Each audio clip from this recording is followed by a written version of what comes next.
What's up, world? You are welcome to Let's Tell It, and today we are discussing the fourth of the Bridgerton books that I'm reading. It is called Romancing Mr Bridgerton. Now I think about it, that name doesn't sound but anyway, I can understand where it comes from. Anyway, please sit back, relax, and let us begin. So if this is your first time, I am Nez. This is Let's Tell It, a booktube, and for the month of February, to celebrate the month of love, I am going through all the Bridgerton series that were made into, or the Bridgerton series that's made into a movie on Netflix, which is all the rage right now. I'm going through all the books. There's a set of 9 books that were written by Julia Quinn, right? And I'm just reading through the 4. Now, for every other person, I want to start. There's a challenge I want to start. Is it like a challenge or like a giveaway thing? I'm not sure yet. I'd like to start it where I plan to go through all these books by the end of this week, go through the remaining 5 by the end of this week. Oh Lord help me. But when I'm able to be done with that, I would like to just do some Q&As and then maybe we'll give out things. I'm not sure yet, okay, when I'm absolutely sure, but I really want to do something like that. We're celebrating love, let's love ourselves, yeah. So anyway, thank you so much for coming by. Subscribe if you haven't joined the community, and don't forget to find Let's Tell It on Instagram and Facebook. My mind is all over the place. Anyway, so this story, I don't have much to say about the story because I feel like if you've watched the series, or if you watch the series, you already know what this is about. Now, I said this is the 4th of the book. This is the story of Colin. Colin is the 3rd of the Bridgerton family. Bridgerton family is a family of 8 kids that were named alphabetically. Okay, there's Anthony, there's Benedict, and there's Colin, which is number 3. The first book was about Daphne, who is the first girl but the 4th born. That's the Duke and I, which was made into the series. Okay, I hope I'm not making you confused. But this is about Colin. So this is Colin and Daphne. In the books, they're actually very close. They are like 18 months apart in age, but they are very, very close friends. If you watch the series at all, I feel like you already know who Colin will end up with. Like, Penelope is Eloise. Eloise is the 5th child, is Eloise's best friend, who belongs to the Featherington. Featherington is like this other family that just, they feel like they're all that and a bag of cheese, but they're really quite a messy family. So Penelope has had a crush on Colin since before we start watching the movie. So even from when the book starts, we assume that she's had a crush since. This book explains when the crush started, what happened and all that, but she's been in love with Colin since forever. So it's like, by default, I just knew that Colin was going to end up with Penelope. I was like, even if Colin marries someone else, Penelope will kill that person and marry Colin, because which other way you want to have? Which other way you want to have? I know this is what I like a lot about these stories. Like, these are women that they live in a time where there's a lot of constraints for them, but they're able to make things happen, and that's what makes Penelope very nice. Now, there's a character I've not spoken about since, which is kind of messed up, but I kind of felt like it was cool to leave that character to float a bit, because it's actually a very exciting character, and that character is called Lady Whistledown. Lady Whistledown is said to have inspired the Gossip Girl theory. Like, if you watch Gossip Girl series, it's about one particular character that is out there talking about things happening, spreading everybody's secrets and all that in Gossip Girl in modern New York. Now, Lady Whistledown is pretty much the same thing. So she, like, in the 1800s, in London, once the society starts, she just starts writing stuff about stuff. And she wrote them, it was like a paper that she used to write. So she would do this paper and she sold it. So she did this for about 11 years. But the thing was that for that 11 years, nobody knew who Lady Whistledown was. Okay, I didn't want to talk about her because I feel like she's a mysterious character, and I think I'm not going to tell you who she is, but I'm just going to mention her here because I'm talking about this particular episode, because her part, that's the part that she plays in this is a lot.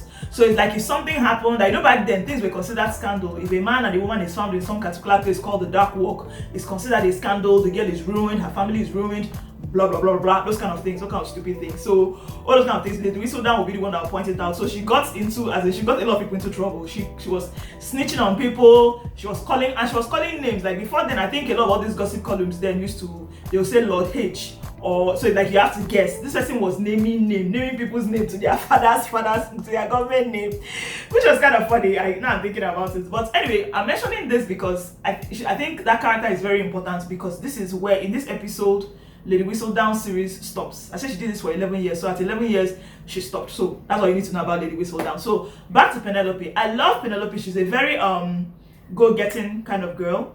So I said that if Colin doesn't marry her, whoever it is Colin marries, Penelope will remove that person and marry Colin, because that's the way she is with Colin. It's almost unhealthy, but that's what she has going on. So it's actually about the story of Colin and Penelope. That's a romancing Mr. Bridgerton. It's not Mr. Bridgerton romancing. So I don't know if you understand, because it had to be her that I don't know how she did a lot of work in the matter. But what I'm just saying is that it was her basically getting what she had wanted since she was 14 years. 14 years, and she got married like. Another interesting angle to this story is that she got married much older. She had already been declared a spinster. She got married at 28. Colin also married very old too. Colin married at 34 or 33, which is much older than most of his older brothers. His two older brothers, one got married at 28 or 29, the other got married at 31. He got married at 24, 23, I don't remember. He just traveled, he just left town. He left British society, he was tired of all that drama. And then suddenly came back, and Penelope wasn't married because nobody liked her. She was like on the chubby side. I don't know, I also liked about her character. She's a what you call a big person. I don't know. I know back then, just someone like me now could have been called very fat then, because most people are like sticks. So for all you know, Penelope probably had my kind of body, and her mother always made her wear very bright colors because she felt like the happier the color, the happier it is. But it was never really in fashion. She wore like a yellow suede thingy that everybody talked about it, and Willie the Whistledown collected that particular outfit and destroyed her. So the story is basically about the two of them being together. Eloise also is not married, who is her best friend, who is a Bridgerton. Also, I taught them at the same age. So two of them got married pretty late. I put late in quotes because back in those times, most times at 20 or so, you're pretty much married. So they were even talking about how they're going to get their own townhouse and they're going to live their spinsterhood together and all that. Then he also says a lot about the kind of confidence her family had in her. Like the day Colin Bridgerton came to ask for her hand in marriage, her mother did not know it was her she was talking about. She thought it was her younger sister. Her younger sister is like, I think at this point she was like 17.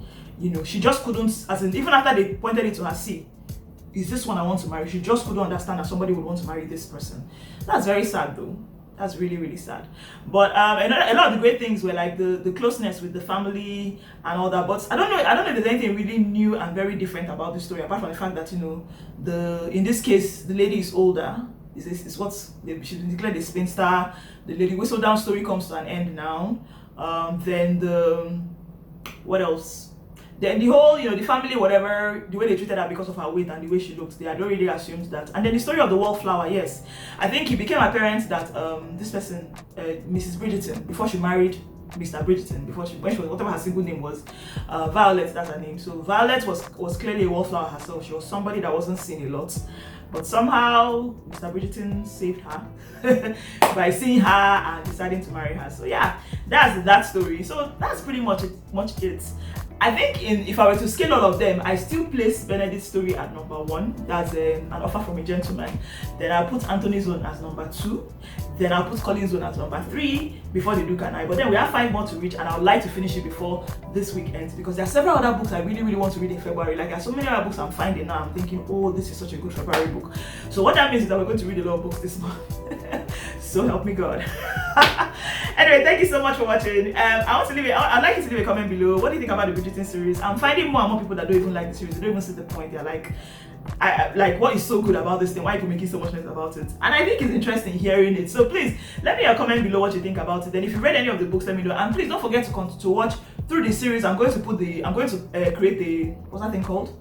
A playlist of all the books I talk about from Bridgerton series up here, so that you can just go there and watch through everything, because I'm going to be asking questions from there, and that is where we shall get our giveaway from.